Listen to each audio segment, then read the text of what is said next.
I will never forget the way they looked at my daughter that night. The chandeliers sparkled above a ballroom built for royalty, but every jewel in that room turned into a weapon. They mocked her dress, whispered about her hair, and one woman even laughed loud enough for everyone to hear. My daughter, Ava, stood there with her head held high, her hands folded neatly in front of her, pretending that none of it mattered. What cut deepest was not the insults themselves, but the silence of the man who had promised to protect her. Cole, her fiancé, shifted uncomfortably, forced a smile, but said nothing. And when his mother, Cassandra, leaned close and said, "Sweetheart, you should have borrowed something more fitting." The crowd laughed, as if cruelty were champagne meant for everyone's glass. That was the moment I placed my hand on Ava's back and made a quiet vow. They would not break her spirit. They would not decide her worth, not while I was standing beside her. My name is Marion Blake, and before I am anything else, I am a mother. I raised my daughter Ava on my own after her father passed away when she was just 12. We did not have an easy road, but we had each other, and that was enough. I worked long nights building a company in silence, not because I wanted to be admired, but because I wanted to make sure Ava never felt unsafe or without choices. Ava grew up with a quiet strength that could not be taught in classrooms. She studied hard, earned her own place as a project lead at a nonprofit focused on community health, and carried herself with a grace that made people want to follow her. She never asked me for more than honesty, respect, and the freedom to chase her dreams. When she brought Cole Whitmore home, she told me he was different. He made her laugh, he listened, and he seemed to treasure her heart. And in those first meetings, I wanted to believe that, too. Every mother hopes her child will find a partner who sees them as they truly are. But the Whitmore family was a different world. Old money, sharp tongues, and a hunger to remind everyone of their place. I stayed quiet, thinking perhaps love would soften their edges. Yet, as the engagement party unfolded, I began to understand. It was not Ava who lacked worth. It was their vision that was too narrow to see it. The Whitmore estate glittered that evening with every sign of wealth money could buy. Crystal glasses clinked, chandeliers sparkled like constellations, and every guest carried themselves as if their opinions were written into law. In the center of it all stood my daughter, Ava, trying to blend in, holding a glass of champagne she never touched. The first cut came quickly. Cassandra Cole's mother tilted her head with a smile too sharp to be kind. "Darling, that dress, it's so modest. Did you find it off the rack?" Her words floated into the air, perfectly timed for others to hear. Laughter rippled through the room, a sound that felt more like knives than music. Then Harold Pike, the family's attorney, leaned close with a smirk. "You know, Ava, marriages like this usually bring a merging of names of power.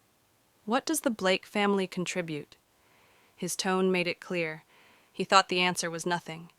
More laughter followed, the kind that stings because it pretends to be polite. A cousin in pearls added her own jab. "Oh, sweetheart, you must tell me where you shop. I could use a laugh." The guests around her chuckled, clinking glasses as if cruelty was entertainment. I watched Cole then. My daughter's fiancé stood just steps away, adjusting his cufflinks, avoiding Ava's eyes. He heard it all, but his smile never wavered. He said nothing. That silence, heavy and deliberate, was louder than every insult combined, and still Ava stood there, her posture calm, her chin slightly lifted. She did not lash out, did not crumble. She absorbed the sting with a grace that would have made her father proud, but I knew what others could not see. Behind her calm, she was shrinking, and I would not let her disappear in a room that tried so hard to erase her. I found Ava in the hallway near the kitchen, away from the glitter and noise. She had slipped out quietly, her hands pressed together as if holding herself still. The muffled sound of laughter carried through the walls, but here it was, just the two of us. I touched her arm gently. "Do you feel safe, Ava? Do you feel respected?" My voice was steady, though my heart beat like a drum. Her eyes shimmered in the dim light. "I thought they would welcome me," she whispered. "I thought love would be enough. But tonight, I feel small And when Cole doesn't speak up, I feel invisible. I cupped her cheek the way I had when she was a child. You are not invisible. You are the brightest thing in any room. But respect isn't something you wait for. It's something you insist upon. If you want me to stay quiet, I will. But if you want me to stand beside you, I will not hesitate. She nodded slowly, drawing in a deep breath. If it gets worse, if they try to humiliate me again, I'll give you a signal, just a squeeze of your hand. Then that's enough, I told her. We'll face this together. For most of my life, I kept my work tucked quietly behind closed doors. People saw me as a widow raising her daughter, and that was just fine with me. They never knew that each night after Ava was asleep, I sat at a desk covered in notebooks and drafts of contracts, building a company from the ground up. Blake Quantum Systems was never about fame or headlines. It was about integrity systems that kept data honest, contracts that could not be twisted, and partnerships built on transparency. I never wanted my name flashing across magazines. I wanted stability, fairness, and the freedom to protect the people I loved. I had been offered interviews, profiles, even photo shoots for business journals. I turned them all down to the world. I was simply Marian Blake, mother of Ava. And that was how I wanted it, because in my eyes, power used loudly is often wasted. Power used quietly at the right time can protect. I taught Ava the same lesson. You don't need to shout, I told her, echoing her father's wisdom. You don't need to prove anything to people who cannot see your worth. You just need to stand steady. That night, as the Whitmores sharpened their words and laughter, I thought of every deal I had written, every contract I had defended. All of it had prepared me for one truth. Power is not about crushing others. It is about protecting the quiet person in the room. And this time, that quiet person was my daughter. The weeks that followed were a steady drip of pressure, each demand wrapped in polite smiles, but heavy with control. Cassandra called Ava with suggestions that sounded more like commands. The dressmaker I chose will handle your gown. You'll want to appear worthy of our name. Ava, ever gracious, nodded along at first, but I could see the way her shoulders tightened after each call. Then came the guest list. Entire pages crossed out, replaced with names from the Whitmore circle. Family, friends of ours, neighbors who had known Ava since she was a little girl, erased without apology. It is better this way, Cassandra said. A bride should be surrounded by the right kind of people. Harold Pike, the family attorney, brought a draft of a prenuptial agreement. His words were smooth, his tone almost kind, but the document was cruel. It offered protection for Cole, of course, but buried within were clauses that would limit Ava's independence. It's standard, he assured her, just to make sure the family legacy remained secure. And through it all, Cole stayed silent. He wasn't unkind. He took Ava to dinner, laughed with her, made promises in private. But when his family drew their lines, he didn't erase them. He just stepped back, hoping the storm would pass without him having to choose. But storms don't pass when silence feeds them. They grow stronger. And every time Ava's voice was pushed aside, every time her choices were dismissed, I felt the pressure pressing down on both of us. They wanted her to bend until she broke. What they didn't understand was that she was not standing alone. One evening, after yet another phone call filled with corrections and conditions, I sat with Ava at our kitchen table, the same table where she once did her homework, where her father and I used to talk late into the night. I told her it was time to decide what we could accept and what we could not. Together, we wrote it down. 3 simple boundaries. First, respect in private and in public. No exceptions. Second, a prenup that protected both parties equally, not one that changed her future. Third, decisions about her life would not be signed away to people who didn't live it. Ava hesitated at first. She wanted peace, wanted harmony. But as we read the list aloud, her voice grew stronger. If they cannot meet this, maybe this wedding should not happen at all, she said quietly. We also made a plan. If the Whitmores crossed the line again in public, Ava would signal me with the squeeze of my hand. If she felt unsafe or humiliated, we would walk out together. There would be no scenes, no shouting, just calm dignity. And that night, Ava sent Cole a message, clear, simple, without anger. She told him these were her boundaries. She told him she needed his support.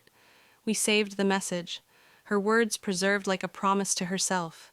I kissed her forehead and whispered, "We don't beg for chairs at someone else's table, Ava. If they cannot make room for you, then you and I will build our own." The morning of the wedding dawned bright and deceptively calm. Sunlight streamed through the tall windows of the Whitmore estate, casting golden patterns across the marble floors. But beneath that beauty was a current of tension, and I felt it the moment we arrived. Our family was quietly moved to the far corner of the ceremony tent. Guests who had laughed the loudest earlier now shifted in their seats, suddenly uneasy with their own silence. Cole finally moved, reaching toward Ava. His voice trembled. "I'm sorry, Ava. I should have defended you. Please, let's just go through with it." But the words were too late, and even as he spoke them, his eyes darted nervously toward his parents. That split second revealed everything. His loyalty was still divided. I placed a hand on Ava's back, steadying her. "We don't need to fight or argue," I said gently. "We've already chosen our path." There were no raised voices, no drama, only a firm boundary drawn in plain sight. Security didn't drag anyone out. No chairs were overturned. People simply sat with the weight of their choices, the silence now sharper than any insult. Ava and I walked out together, heads high, leaving behind a room that suddenly felt much smaller. The Whitmores had wanted a display of power. Instead, they had received a lesson in dignity. And dignity, once claimed, is something no one can take away. That evening, our house was quiet. No chandeliers, no polished marble floors, no audience waiting to laugh. Just the hum of the kettle on the stove and the familiar creak of our kitchen chairs. Ava sat across from me, her hair let down, her makeup washed away. She looked tired, but she also looked free. I poured her a cup of tea and set it in front of her. For a long time, we didn't speak. Finally, I reached across the table, covering her hand with mine. "You don't have to be impressive to be treated well," I told her softly. "You only have to be yourself, and anyone who cannot honor that doesn't deserve a place in your life." Her eyes filled with tears, not from weakness, but from release. "I wanted so badly for it to work," she whispered, "but I'm glad we walked away." I squeezed her hand. Walking away isn't failure. Sometimes it's the bravest choice you can make, and you made it with dignity. In that quiet kitchen, far from the noise of the Whitmore estate, my daughter finally smiled. If you have ever felt small in a room that should have celebrated you, I want you to take this with you. Boundaries are not walls. They are doors that decide who gets to come in. First, put your expectations in writing. A simple message can become a mirror of respect or disrespect. Save it. Keep it. Second, when money or contracts are involved, make sure both sides have their own counsel. Protection is not selfish, it is wise. Third, create a signal with someone you trust. A squeeze of the hand, a glance across the room. Sometimes that is all it takes to stop harm before it grows. And finally, remember, one cruel joke can be a mistake. 5 in a row is a system. Pay attention to patterns. If someone has ever tried to make you feel small, hear this from me. You are already enough. Share this story with a friend who needs a reminder of their worth. Like this video. Leave a comment with where you're watching from. And subscribe for more journeys of quiet courage.